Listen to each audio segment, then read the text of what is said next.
बिस्मिल्लाहिर्रहमानिर्रहीम। अस्सलाम वालेकुम नाज़रीन। करंट अफेयर प्रोग्राम के साथ आपका मेज़बान चौधरी असद अब्बास हाज़िर खिदमत है। पहले मेहमानों का तारफ़ कराता हूँ। हमारे साथ सीनियर वकील supreme court of Pakistan Tauqeer Bukhari साहब मौजूद हैं और बैरिस्टर फ़ारूक अहमद ख़ान और सीनियर सहाफ़ी नासिर अब्बास काज़मी। आइए हम आगाज़ करते हैं तौक़ीर बुखारी साहब से। बुखारी साहब, ये बताइए कि ये जो supreme court conduct and procedure act है और बाकी जो चीफ जस्टिस ऑफ पाकिस्तान के इक़दाम हैं, इनके बारे में आप क्या समझते हैं कि ये इनके माशरे के ऊपर क्या असरात होंगे? बिस्मिल्लाहिर्रहमानिर्रहीम।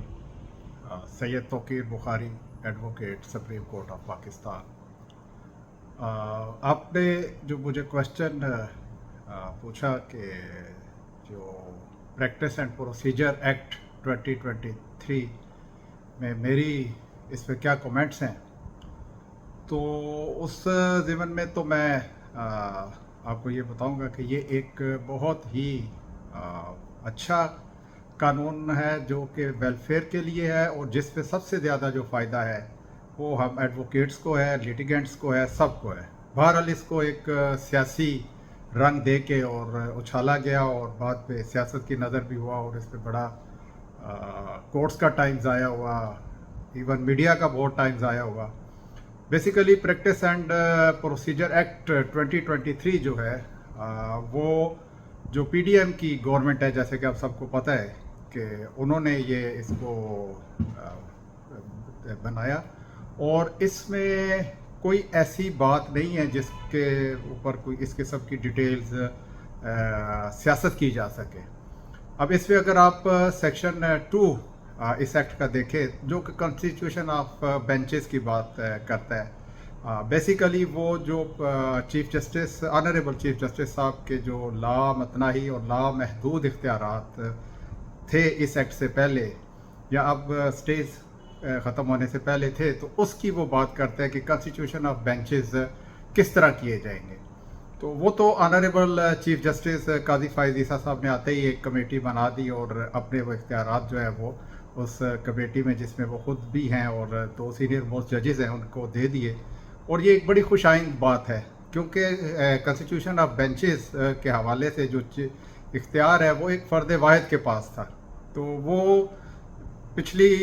अदवार में कुछ इस्तेमाल भी हुआ और मिस यूज़ भी हुआ, मैं तो ये कहूँगा। तो ये एक अच्छा इस पे सब जो सेक्शन 2 है जो कॉन्स्टिट्यूशन ऑफ बेंचेस के हवाले से बात करता है,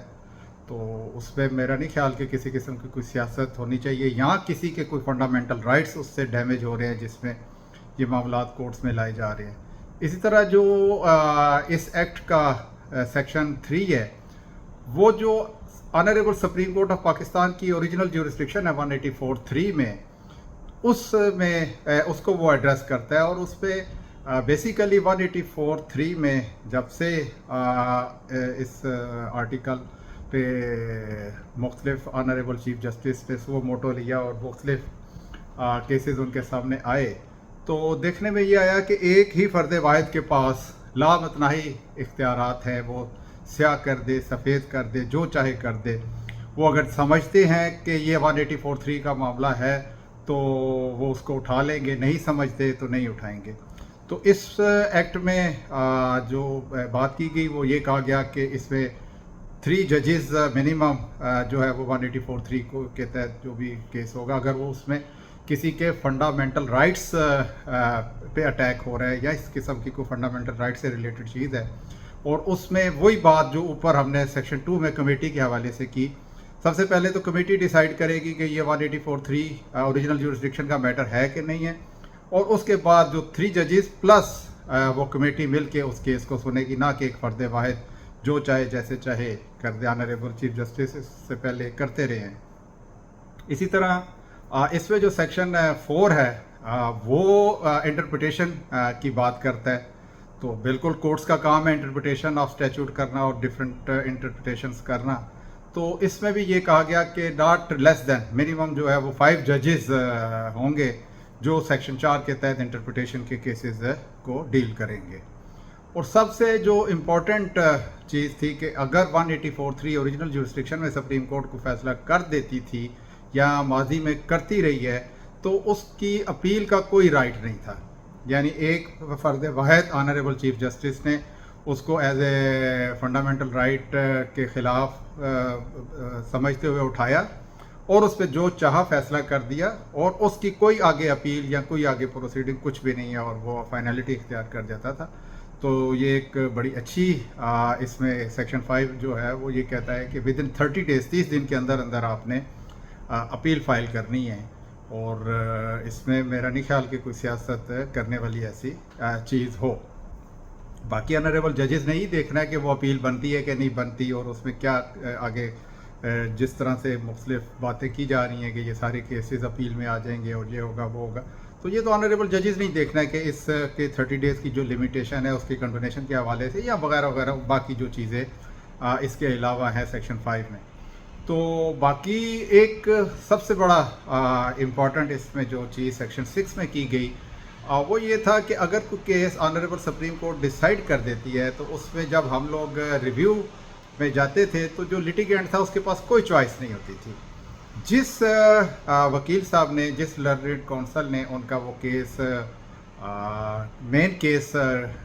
किया था, वही उसकी रिव्यू फाइल करेगा। कोई अपनी चॉइस का वो काउंसिल जो है वो लिटिगेंट जो है वो एंगेज नहीं कर सकता था। इसमें सम टाइम ऐसा होता था कि कुछ ऑनरेबल हमारे बड़े प्यारे दोस्तों की वजह से कुछ प्रॉपरली असिस्टेंस नहीं दी जा सकती थी, तो उसमें रिव्यू जब फाइल किया जाता था तो उन्हीं लर्नड काउंसिल को ही एंगेज किया जा सकता था अंडर द लॉ, और कोई नहीं, और उसमें काउंसिल आप अपनी मर्ज़ी का लिटिगेंट नहीं कर सकता था। तो मेरा ख्याल है कि ये अगर इसको कहा जाए कि ये जिस तरह कहा जा रहा है कि ये फंडामेंटल राइट्स को डैमेज करेगा, ये तो एक लिटिगेंट को उसको फंडामेंटल राइट दे रहा है कि अगर वो रिव्यू समझता है तो वो किसी काउंसिल दूसरे को भी एंगेज कर सकता है। जैसे आखिर में एक चीज़ बताऊं कि हम लोग इस्लामाबाद या लाहौर हाई कोर्ट या किसी भी हाई कोर्ट में जब प्रैक्टिस करते हैं तो अर्जेंट मैटर होता है, इवन लोअर कोर्ट में, तो वो सेम डे भी लगवाया जा सकता है, या अर्जेंट का एक प्रेस्क्राइब्ड फॉर्म होता है अर्जेंट हेयरिंग के लिए, तो उस पर वो अर्जेंट हेयरिंग का फाइल करके तो वो केस अर्जेंट बेसिस पे लगाया जा सकता है। बैरिस्टर फ़ारूक अहमद खान साहब, आप बताइए कि आपकी राय इन सवालात के बारे में क्या है? आपने देखा कि कल भी ये पूरा दिन तकरीबन समाअत चलती रही है और फुल कोर्ट इसमें बैठी थी, तमाम जजेस सुप्रीम कोर्ट के जितने भी थे वो बैठे थे, और साथ ही साथ आप ये देख सकते हैं कि इसके अंदर आज भी ये समाअत चल रही है, और साथ इसमें एक और भी बात की गई कि जी हम आज ही इस केस को निपटाएंगे कल की डेट में। तो मैं समझता हूँ कि ये एक ऐसे केसेस हैं, ये बहुत इंपॉर्टेंट केस है, इसको एक दिन में निपटाना शायद सुप्रीम कोर्ट के लिए मुमकिन ना हो। उसकी वजह ये है कि इसके अंदर बहुत सारे एस्पेक्ट्स जो हैं वो कोर्ट ने देखने हैं। सबसे पहला तो ये देखना है कि जो अमेंडमेंट की है क्या पार्लियामेंट के पास इख्तियार था, और इस अमेंडमेंट के बाद क्या कोई आइनी बहरान तो नहीं पैदा हो सकता। उसकी वजह ये है कि जो मेरी नॉलेज है उसमें ये दिया गया है, जो आइन है उसमें कहा गया है कि सुप्रीम कोर्ट में मेक रूल्स, उसमें गवर्नमेंट का कहीं भी जिक्र नहीं है या पार्लियामेंट का जिक्र नहीं है। तो लिहाजा जो रूल्स बनाने का इख्तियार है वो तो सुप्रीम कोर्ट को दे दिया गया आइन के अंदर। तो कोर्ट ने ये भी देखना है कि इस आइनी शिक के मुताबिक क्या पार्लियामेंट अगर कोई एक्ट पास करती है तो वो लागू होगा। तो मैं समझता हूँ कि इतना इसको आसान नहीं होगा डिस्पोज करना जितना कि आम लोग इस चीज़ को समझ पा रहे हैं। तो मैं समझता हूँ कि इसमें बहुत सारे एस्पेक्ट्स देखने हैं, तो कोर्ट को जल्दी करनी भी नहीं चाहिए, और इतनी जल्दी ये मामला सेटल हो भी नहीं सकता। तो इसमें थोड़ा टाइम लगेगा, बहुत सारे एस्पेक्ट्स हैं, ज़ाहिर है लोगों को तो इस चीज़ का नहीं पता, लोग तो अपने हवाले से सोचते हैं, लेकिन मैं समझता हूँ कि इसमें काफ़ी टाइम दरकार होगा कोर्ट को ये समझने में कि क्या इसमें पार्लियामेंट ये एक्ट पास कर सकती थी या उनके पास इख्तियार नहीं था, क्या उन्होंने इख्तियार से तसावुत किया। तो ये चीज़ें बहुत सारी देखनी है। तो मैं समझता हूँ कि इसमें टाइम लगेगा और टाइम लगाना चाहिए। उसकी वजह यह है कि ज़ाहिर बात है इसके अंदर बहुत सारी चीज़ें सेटल होंगी जो आने वाले वक्त में मसले राह भी बन सकती हैं। साथ ही आपने जो बात की है पॉलिटिकल एस्पेक्ट्स के हवाले से, तो मैं समझता हूँ कि जो पॉलिटिकल इम्पैक्ट तो लाजमी होगा, क्योंकि देखें हमारी मुल्क का जो अभी तक अलमिया रहा है वो ये है कि हमारा शुरू से अब तक एक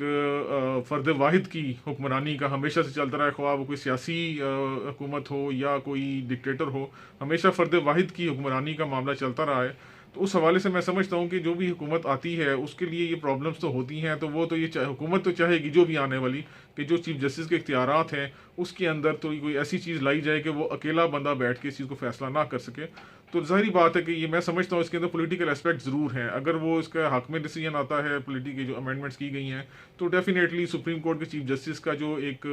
इख्तियार है वो डेफिनेटली वो बढ़ जाएगा, ख़त्म नहीं होगा लेकिन वो बढ़ जाएगा। और उसके अंदर ज़ाहिर बात है कि जो अमेंडमेंट्स की गई हैं वो आपके सामने है, उसमें ज़्यादा बात करने का तो टाइम नहीं है, काफ़ी बात हो चुकी है। तो मैं समझता हूँ इख्तियारात बढ़ जाएंगे। इख्तियारात बढ़ने भी चाहिए, नहीं बढ़ने चाहिए, ये तो अभी सुप्रीम कोर्ट ने इस पर फैसला करना है।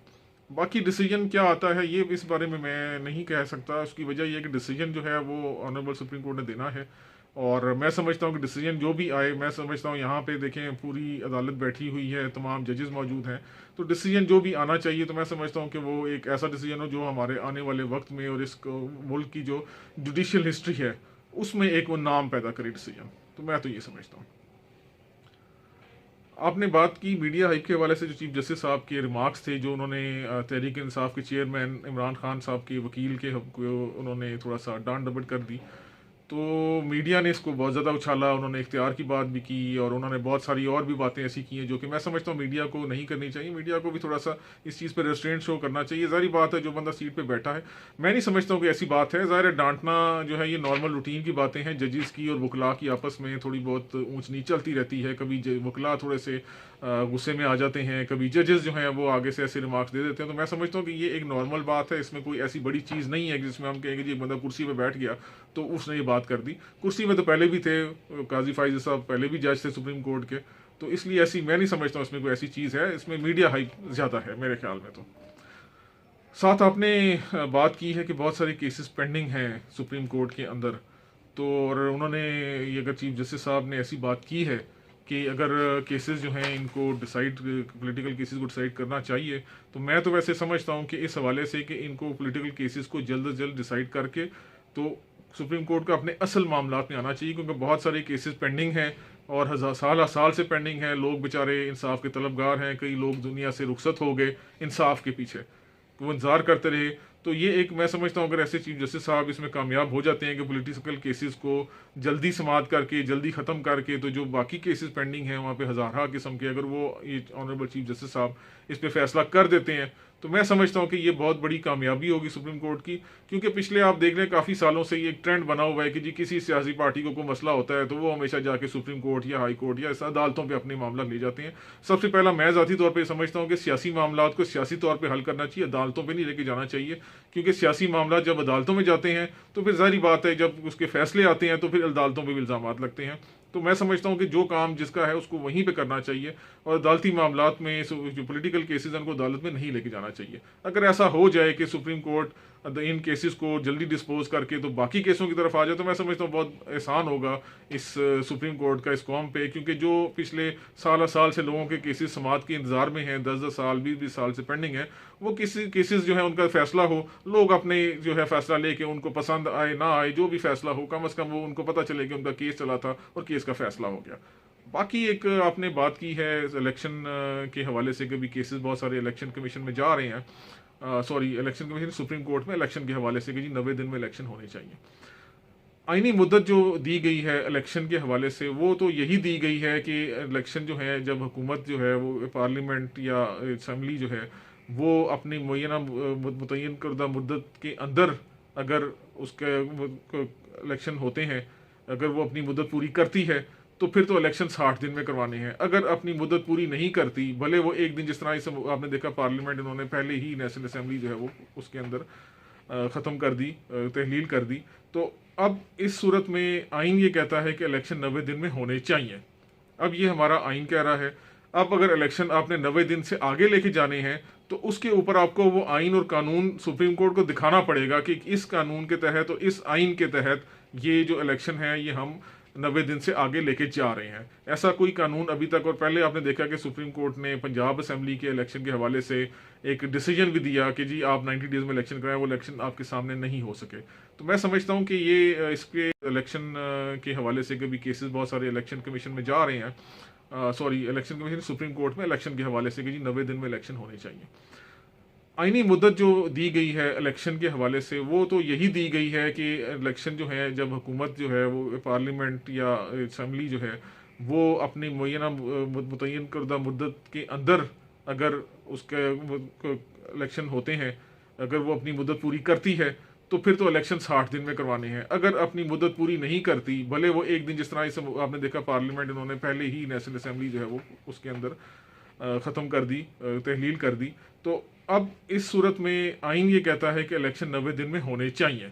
अब ये हमारा आइन कह रहा है। अब अगर इलेक्शन आपने 90 दिन से आगे लेके जाने हैं तो उसके ऊपर आपको वो आइन और कानून सुप्रीम कोर्ट को दिखाना पड़ेगा कि इस कानून के तहत और इस आइन के तहत ये जो इलेक्शन है ये हम 90 दिन से आगे लेके जा रहे हैं। ऐसा कोई कानून अभी तक, और पहले आपने देखा कि सुप्रीम कोर्ट ने पंजाब असम्बली के इलेक्शन के हवाले से एक डिसीजन भी दिया कि जी आप 90 डेज में इलेक्शन कराएं, वो इलेक्शन आपके सामने नहीं हो सके। तो मैं समझता हूँ कि ये इसके आइन और कानून तो यही कहता है। बाकी अगर कोई ऐसी कोई शिक मौजूद है जो कि इलेक्शन कमीशन सामने लेके आता है तो फिर इसमें मैं समझता हूँ कि फिर वो इलेक्शन कमीशन सुप्रीम कोर्ट को असिस्ट कर सकता है। इस हवाले से मैं समझता हूँ कि वैसे आइन में तो बड़ी चीज़ वाज़ेह दी गई है। बाकी अगर कोई ऐसा कानून मौजूद है तो डेफिनेटली इलेक्शन कमीशन को सामने लेके आना चाहिए और उनको इस पर बात करनी चाहिए कि जी ये कानून है, ये शिक है, इसके मुताबिक हम इलेक्शन को 90 दिन से आगे भी लेके जा सकते हैं।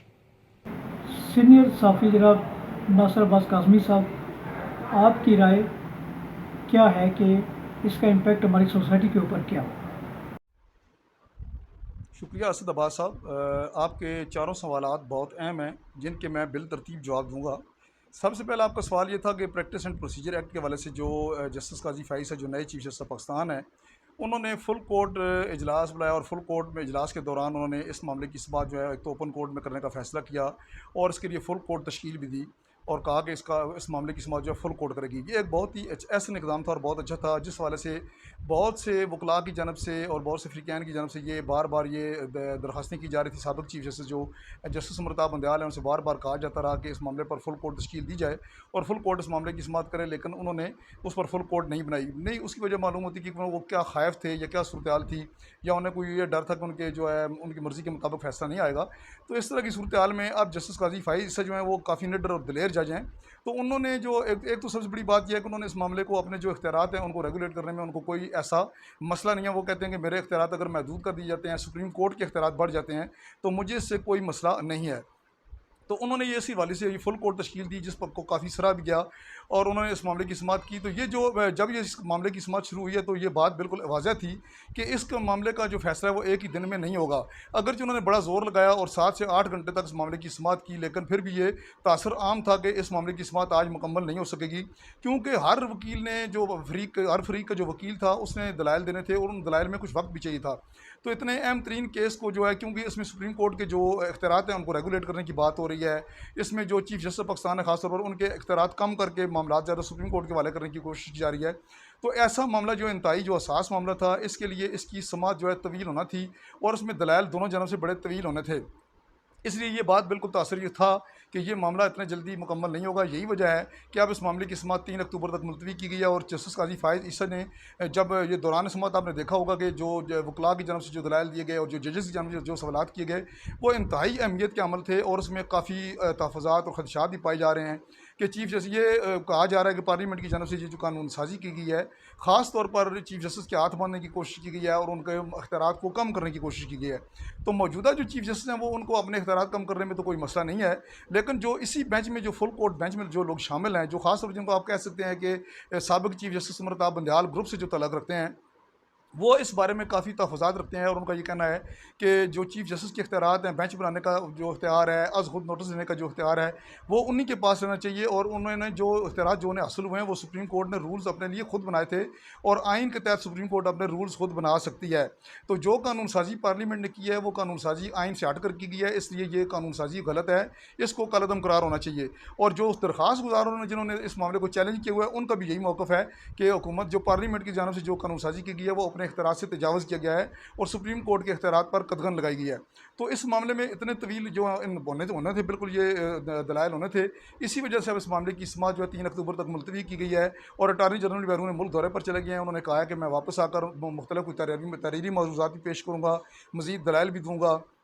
जबकि दरखास्त गुजारों के जो वकील हैं उनकी जानब से भी मुख्तलिफ जो दलाइल पेश होने हैं, सुप्रीम कोर्ट बार का मौक़िफ़ सामने आना है, पाकिस्तान बार कौंसिल का आना है, दीगर फ़रीक़ाइन का मौक़िफ़ सामने आना है। तो इसके लिए अभी मज़ीद वक्त लगेगा। मेरे ख्याल में तो उसकी 2-3 सुमतें और भी होंगी। जहाँ तक तल्लक है कि इस केस का फ़ैसला क्या होगा, इस हवाले से 2-3 जो है चीज़ें सामने आ रही हैं। वैसे फ़ैसला तो ज़ाहिर सी बात है 15 रुकनी फुल कोर्ट ने करना है। लेकिन जो चीज़ नज़र आ रही है वो ये नज़र आ रही है कि जो डिवाइडेड जो राय है जजेस की, उससे ये ज़ाहिर हो रहा है मुझे जो जो एक मैं अपनी राय जो देखता हूँ,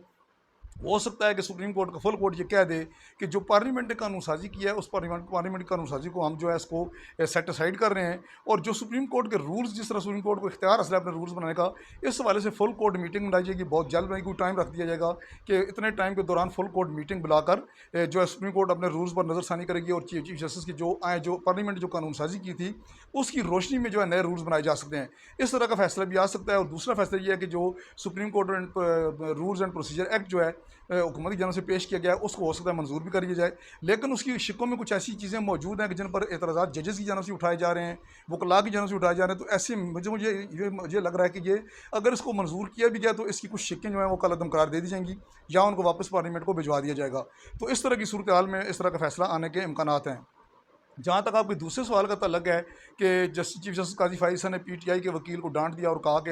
अगर मैं चाहूँ तो मैं आपकी बात नहीं सुन सकता, तो वो उन्होंने एक बात जनरल तरीके से की थी। जब वो इम्तियाज़ सिद्दीकी जो वकील हैं उन्होंने जब कुछ बातें की तो उन्होंने कहा कि आप जो है वो कानून के मुताबिक बात करें, आइन के मुताबिक बात करें, और जो आपका केस है उस केस पर बात करें, फालतू बातें ना करें। तो इस पर उन्होंने कहा कि मैं अगर आप मेरे मरुज़ात नहीं सुनना चाहते तो मैं चला जाता हूँ। तो इस पर जस्टिस काजी फाइज़ ने कहा कि ठीक है, आप जाना चाहें तो जा सकते हैं, लेकिन हम चाहते हैं कि आप अपने जो मौक़िफ़ अपना पेश करें। ये बात हुई थी वहाँ पर। तो जस्टिस काजी फाइज़ साहब के बारे से ये मशहूर है कि वो थोड़े से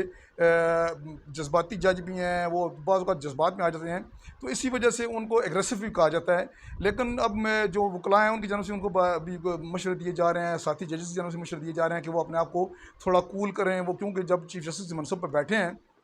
तो बहुत सारी चीज़ें उनके सामने आएंगी, उन पर तनकीद भी होगी, उनके हवाले से बहुत सारी बातें भी की जाएंगी, तो उन्हें सुनना चाहिए और खंदा पेशानी के साथ सुनना चाहिए। जिस तरह जस्टिस उमर ताब बंदयाल ने आउट ऑफ द वे जाके वकला की जानब से तनकीद भी सुनी, सियासी जमातों की जानब से तनकीद भी सुनी, आम लोगों की तनकीद भी सुनी, सहाफ़ियों की जानब से तनकीद भी सुनी, लेकिन उन्होंने कोई ऐसा काम नहीं किया, किसी खिलाफ तौहीन अदालत नहीं लगाई, किसी को बुलाकर बेइज्जत नहीं किया। तो उनको बारे में ये कहा जाता रहा कि जस्टिस उमर ताब बंदयाल ने कमज़ोरी दिखाई है, लेकिन मेरे ख्याल में वो बार बार उन्होंने बताया भी, उन्होंने कहा भी कि मैं तअम्मुल मिजाजी से काम ले रहा हूँ। तो सारे लोगों को चाहिए कि वो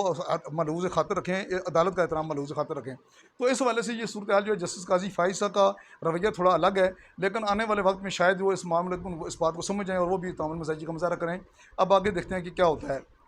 जो आपका तीसरा सवाल था कि सुप्रीम कोर्ट ऑफ पाकिस्तान में जो मुकदमात ज़ेर इल्तवा मुकदमात हैं उनकी क्या सूरत हाल है, तो उसमें बिल्कुल आपकी बात दुरुस्त है कि मुल्क में जो सुप्रीम कोर्ट ऑफ पाकिस्तान में आए रोज़ आइनी और उससे सियासी मामला जब आ जाते हैं तो फिर फौरी उनकी समाअत के लिए दरखास्तें आ जाती हैं कि फौरी समाअत की जाए, तो सुप्रीम कोर्ट उनमें उलझ जाती है। और चीफ जस्टिस काजी फाइज़ ने हलफ उठाते ही ये बात की है, उन्होंने कहा है कि सुप्रीम कोर्ट ऑफ पाकिस्तान को गैर ज़रूरी मामला में उलझा दिया जाता है, और उस वाले से हम कोशिश करेंगे कि गैर ज़रूरी मुकदमात हैं उनको ना सुने या उनको जल्द से जल्द निपटा दें या उसके लिए कोई और रास्ता निकालें। तो ऐसी सूरत में वाकई ये बात बिल्कुल दुरुस्त है कि गुज़श्ता 3-4 साल से जो सुप्रीम कोर्ट ऑफ पाकिस्तान पर आइनी और सियासी मामलात जो हैं वो खामखा उनको ठोंसा जाता रहा है। जिस तरह इंतखाबात केस आ गया, 2 सूबों में इंतखाबात के वाले से केस आ गया, फिर उसके बाद आइनी तरमीम के वाले से केस आ गए, नैब तरमीम केस आ गए। उन केसेस की वजह से बाकी जो मामूलात के मुकदमात हैं उन पर शदीद असर पड़ा और साइलिन को जो है बड़े संगीन जो है मुश्किलात का सामना करना पड़ा, और जो उन्हें तवील अरसे से इंतज़ार करना पड़ रहे हैं। कई साल से लोगों की अपीलें यहाँ पे लगी हैं जिनकी समाअत नहीं हो रही, जिससे लोग मुश्किलात का शिकार हैं। कई सज़ाए मौत के जो मुजरमान हैं उनकी सज़ाओं पर अमल दरामद रुका हुआ है, कोई बेगुनाह है तो उसको उसकी बर्रियत में रास्ते में रुकावट बनी हुई है। तो इस तरह की सूरत हाल में अब जस्टिस काजी फाइज़ से यही तवक्को की जा रही है कि वो इस मामले को देखेंगे। इसी वजह से आज जस्टिस काजी फाइज़ ईसा ने एक इजलास बुला लिया है, पाकिस्तान बार कौंसिल और सुप्रीम कोर्ट बार के नुमाइंदों को उन्होंने बुला लिया है और उन्हें इजलास तलब किया है, जिसमें उनसे मशावरत की जाएगी कि जो ज़ेर इल्तवा मुकदमात हैं उनको कैसे निपटाया जाए, उनको कैसे रास्ता बनाया जाए, क्या हिकमत अमली इख्तियार की जाए कि जो गैर ज़रूरी मुकदमात हैं उनसे कैसे छुटकारा हासिल किया जाए। और जो मुल्क में जो सुप्रीम कोर्ट ऑफ पाकिस्तान में इस वक्त 53-54 हज़ार केस बन चुके हैं, 57,000 केस बन चुके हैं, उन केसेस को कैसे कम किया जाए, उनको कैसे निपटाया जाए, इस हवाले से जस्टिस काजी फाइज सर ने फौरी तौर पर एक्शन लिया है और उन्होंने एक जो है वो सुप्रीम कोर्ट बार और पाकिस्तान बार कौंसिल के नुमाइंदों को बुलाया। देखते हैं कि अब इस बारे में हिकमत अमली क्या तय होती है। तो जो आगे अभी बात तो जो थी, वो अगला सवाल आपका था कि मुल्क में आम इंतखाबात के हवाले से जो दरखास्तें सुप्रीम कोर्ट ऑफ पाकिस्तान में पड़ी हैं, तो क्या सुप्रीम कोर्ट ऑफ पाकिस्तान इस पर कोई टेकअप करेगी और चीफ जस्टिस काजी फाइज ईसा इस हवाले से क्या करेंगे? तो बात यह असद अब्बास साहब के चीफ जस्टिस काजी फाइज ईसा ने हमेशा ये बात की है कि उन्होंने कहा है कि मैं सुप्रीम कोर्ट के कोई सबका फैसले हो तो मैं उनका पाबंद नहीं हूँ, मैं आइन और कानून का पाबंद हूँ। नाजरीन, आपने करंट अफेयर प्रोग्राम देखा, सुना और इसके बारे में अपनी राय का इज़हार ज़रूर कीजिए ताकि हम इसके अंदर जो खामियां और कोताहियाँ हैं उनको दूर कर सकें और बेहतर से बेहतर प्रोग्राम आपकी खिदमत में पेश कर सकें। इजाज़त चाहूँगा, देखते रहिए जहां न्यूज़।